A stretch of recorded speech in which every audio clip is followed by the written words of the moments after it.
I once domestic violence to my ex. Like, I know some of y'all are judging me right now, and I don't care.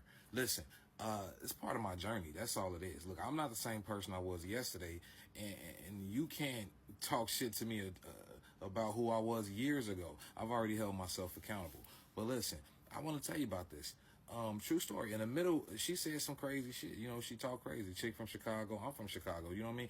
And she talked crazy, and it just got to that point where I domestic violence her. Let's just be honest. And when I went to, she, you know, why in the midst of it, she said something to me though. Like it just, I was living autopilot, and what she said to me changed my life. What she said was, "You can stop at any moment, right? You know that, right? You know you in control." And when she said that, I let her go. I said, "You're right." I just turned around and walked out the house. It's a true story. It's a true story. And I haven't been the same since then. Like, yeah, we broke up, and I still love her, and I'm sorry for that.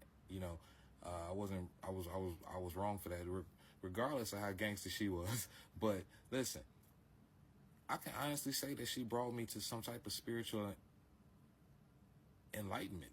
Like, for real. Like, I was seriously a different person. I was living on autopilot. Like, my entire life was just me selling drugs, hustling, standing in the street. I was doing fraud, all type of shit just to make money and just to spend it all having fun with my guys. And I was doing shit that'll get you in jail for life just because that's who I was, you know? And then ever since that moment she said that, I've been different. I meditate more. I'm just different. I don't know how to explain it other than I'm in the driver's seat now. Because I used to have a temper problem, and that's what prevented me from my growth in the military. You know, I am retired Army, but I could have been so much better. And they were telling me that because I was one of the best at my job, period, and my will is something that can never be broken. But the problem is my temper. And my temper, I lived on autopilot. Like something would happen, and I would literally sometimes be almost watching myself beat somebody's ass. Like, for real, it just happened. And I just would, it was like I don't know how to explain it more than it was like a wave of energy. And I'm like a spiritual surfer at this moment. My body is just riding whatever wave came to it. You know what I'm saying? And that's what I mean when I say living on autopilot. You're not in control of your life. You're living off of your urges. You're living off of your necessities. You're living off really survival-based instinct, and that's what's keeping you in your root chakra.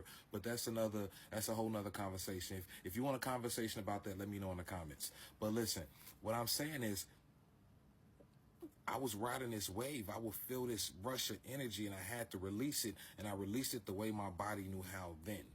You know what I mean? And it prevented me. I've gotten so many, you know, Article 15s, field grade Article 15s. I mean, at least 5. And those are like felonies in the military. In real life, people get kicked out for one of them. For one of them, I've had 5 field grade Article 15s.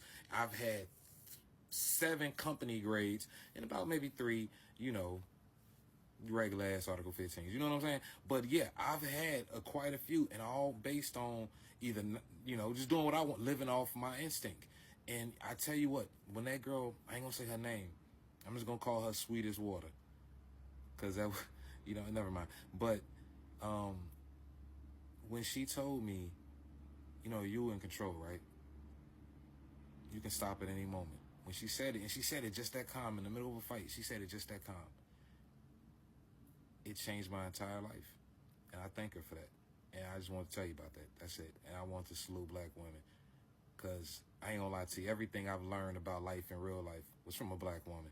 Like, I'm talking about, it freed me. The fact that, you know, I listened to my mother, so I was always predisposed to listening to black women. You understand what I'm saying?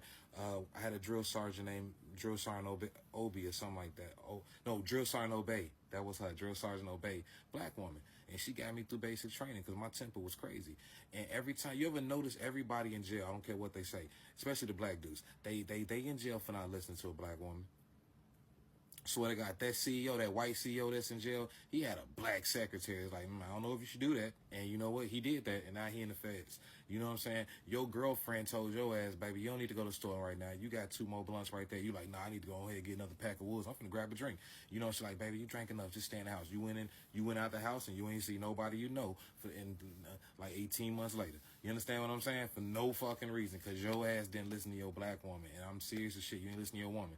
And I'm telling you right now, I salute you and I thank you. Like, and I'm sorry.